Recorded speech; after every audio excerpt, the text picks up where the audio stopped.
A game that actually saved my life. Is it possible? Yes, that's what we're going to talk about on today's show. Welcome, welcome, welcome everyone to another episode. I'm Clayton. So glad to have you here. And what I wanted for this channel was a way for us to connect over games, to get together and be kind to each other and share stories about games and get excited about new games that are coming out and feel nostalgic about the ones that really changed our lives over the years and be able to share them with our family. And that's really what this channel is all about. And so, yes, today I want to talk about something that's a little touchy-feely, a game that saved my life.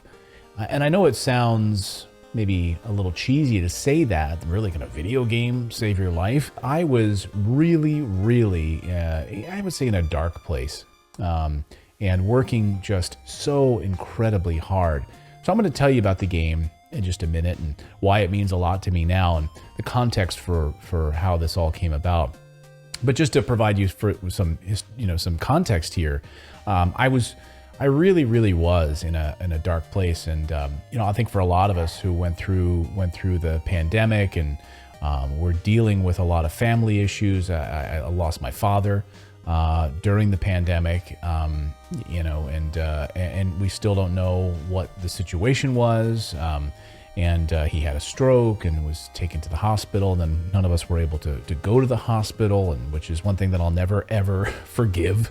Not to get all political, but what our governments have done to us in that way. And so not being able to actually see my father and not even be able to go to the, inside the hospital and anything, to look through a window and all of that. So just a really difficult time in my life, not just for that, just also went through some really difficult personal things as it related to business. And it really was really taxing. And my wife was amazing through the whole thing. And we were, just really struggling. And it was a lot of sleepless nights, a lot of anxiety in the chest and a lot of just not being able to focus. And so I just decided, what I was going to do is really bear down and just work my butt off. And that's what I did. And I think to the detriment of my health, I think to the detriment of my sanity. And so I just, over the past, 5 years, really just worked all hours, to the point where if you know the Hamilton soundtrack, the Hamilton musical, my wife would come to me and said, at night when I should have been in bed, I just kept working. And she would say to me, why are you're working like you're running out of time. That's like from the Hamilton musical, why do you write like you're running out of time? Why do you?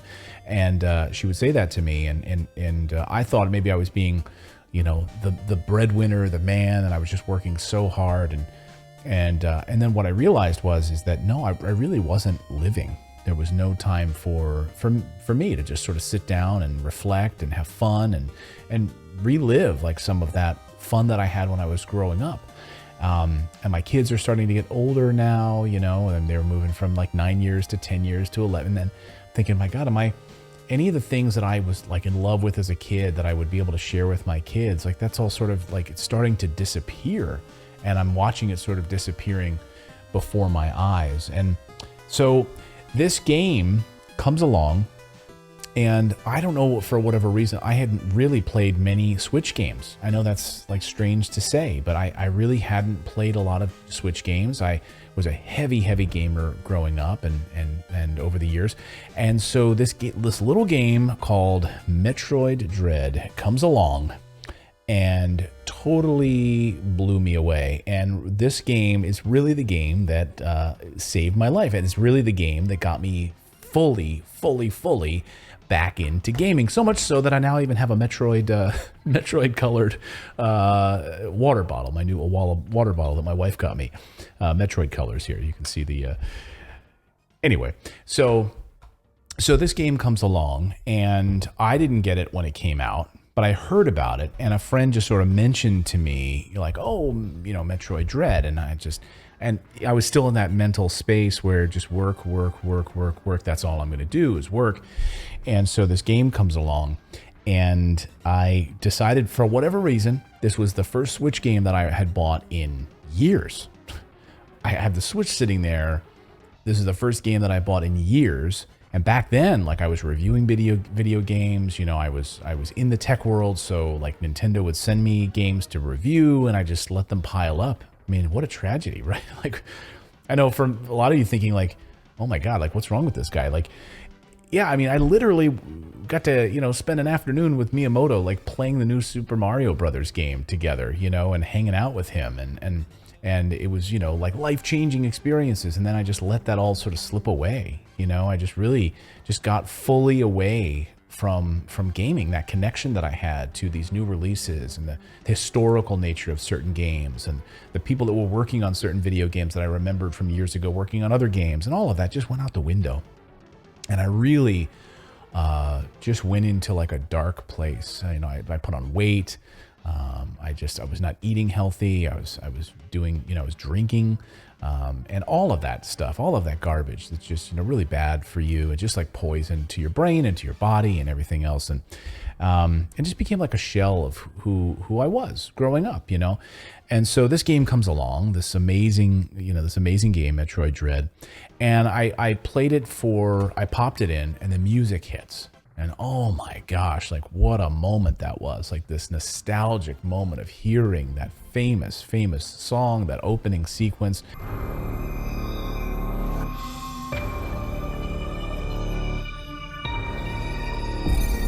And seeing Samus there and just seeing the artwork and I just, oh, here we go, like it's in my hand. And then wouldn't you know it, like something happens and I put it down. I was playing it for a little while and then I just, you know, got sidetracked with work again, you know, where I just went back to that, like, back into the grind.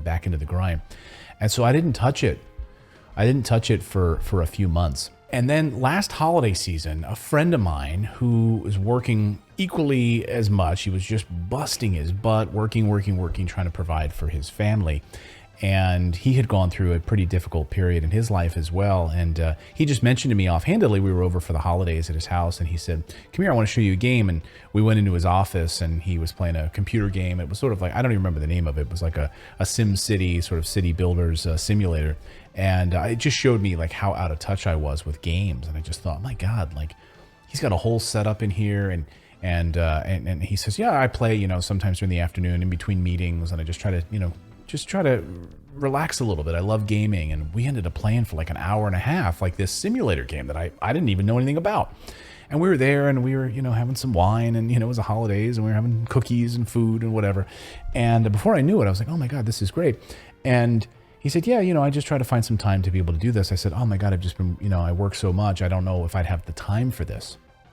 And when I said it out loud, I just kept thinking about what I had just said to him. Like that I don't know, that I was too good for it, for leisure, or I was too good for gaming, or that I was somehow better because I was prioritizing working my butt off and basically killing myself versus like sitting down for an hour and just playing a video game to relax a little bit. And he said, you know, are you playing anything lately? Are you playing any games lately? And I said, well, I mean, I bought Metroid Dread recently, and he said, oh, I picked that up. It's really good. He said, I found it hard, and I just put it down. You know, I started it and then I got distracted, and he's like, and it was hard, and I put it back. I put it down, but yeah, I couldn't really get into it, is what he said. And I thought, interesting. So I came home that night and I went and I charged my Switch. It was dead. The battery was even dead. And I popped in Metroid Dread and I said, all right, here we go.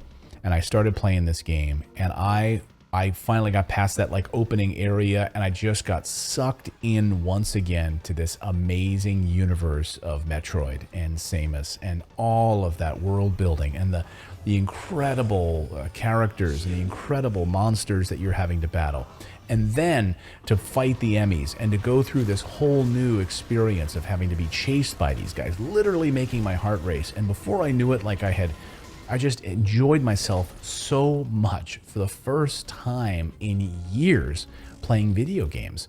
And it really just brought me back.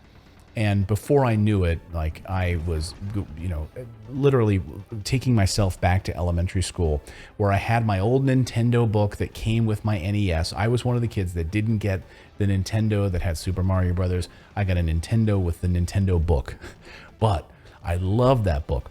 because I would take it to school, and when I had some downtime, I would map out, I would study the maps of Metroid. And I have to tell you, Metroid was the very first game that I ever beat.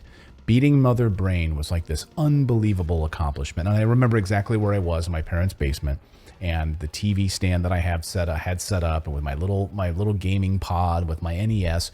And it was hot as sin outside that day, and the air conditioning was on, and I was focused. All right, today's the day. I'm going to beat Mother Brain. And I did. And once those credits started rolling, I thought, oh my God, I did it. This was a really difficult game, right? And oh my God, the experience of I completed Metroid. And it was just amazing. And so I had all those same feelings again. And so that's where I got with this. I was like, okay, with this game, I'm going to do the same thing. I'm going to beat this game, if it kills me. And it's amazing because this game is so hard.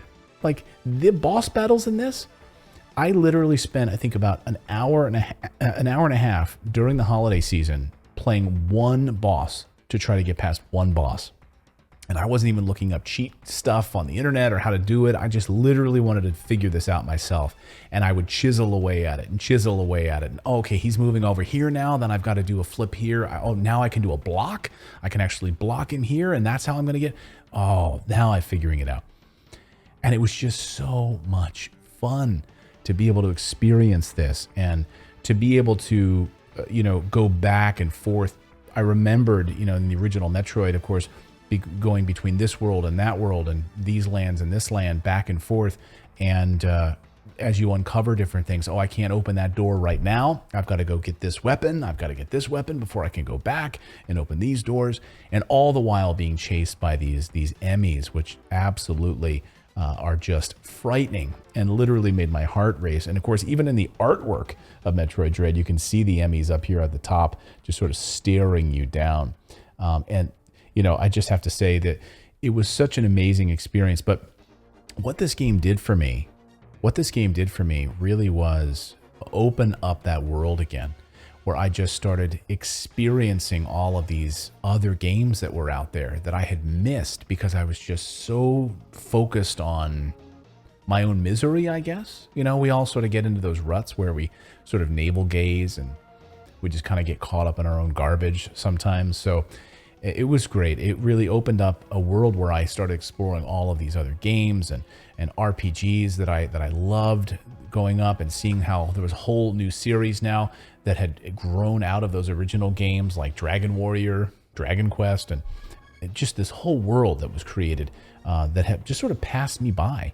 There were games, of course, I've been playing throughout the years, but there was a lot of series in games that I was playing in the 80s and 90s that I just can't believe I let go, that I let slide out of my hand, like Final Fantasy and Dragon Quest and Metroid. So Metroid Dread really is it's just an amazing game that brought me back to gaming. And that's powerful. It's really powerful. I'm just curious, and you guys can let me know in the comments below. Do you have a game that maybe you were stale, you didn't play games for a while, or there's something going on difficult in your life, that there was a game that just brought you back to that experience again? And for me, this was Metroid Dread. And I have to say, it's been exciting because now I'm able to go back, and I had the DS. I had, Samus Returns on the DS that I never played. Can you believe that? Like, it sat there unopened, and I never played Samus Returns on the DS. So recently I've charged up the DS, I've got it out, I'm gonna play that again and go through that again. And it's been an amazing experience now with my kids, because now we can get together and play some classic games together, but also experience new ones, and they see me relaxing. So what I have to say about this is, it just taught me to carve out time, to be a better steward of my time, to carve out time to allow myself to have downtime. And that's what I wasn't doing. So I would get up in the morning and I'd walk the dog and I'd go right to work all day, nonstop. I'd eat lunch at my desk and I just would work. I'd be on the phone, doing my work, never giving up. And that's not good. It's really not good. And so I was able to now start really carving out time. And I'll just mention this. I read a book by Cal Newport called Digital Minimalism. And I also read his other book called Deep Work. And it's amazing if you can really buckle down and just focus on your work for those few hours and do some really deep work, cut out distractions, you can get just about everything you need to get done. And he was also a big fan of block timing, carving out time, say from 10 to 11 a.m. I'm going to be working on this project. From 11 a.m. to noon is when I'm going to take my lunch. And then from 1 to 2 p.m. I'm going to play games. And if you put that into your calendar, then everything gets done. There's no guilt about, oh my God, I spent too much time gaming, or I spent too much time walking the dog, or I spent too much time doing anything. Because, doing anything, too much of anything is a bad thing, right? Too much of work is a bad thing. Too much of this is also a bad thing, right? Too much of being lazy is a bad thing. So finding balance, and I think this block timing coupled with Cal Newport's Deep Work book was really, really powerful for me. And then, just having that catalyst, like this, my friends, was the catalyst that I needed to get back into gaming. And I'm just super excited about this. So I just wanted to share this with you. Again, let me know in the comments below, is there a game that got you back into gaming, or something difficult in your life that you went through that gaming helped you out of that time? And now I'm just super excited to be able to share this with you on this channel and be able to share this with my kids and for us to kind of gather up and play some games, from time to time and really share in this experience. So that's all I have for you today, guys. I just wanted to share this story with you on the game that really, really saved my life and brought me back into gaming. We'll see you next time, everyone.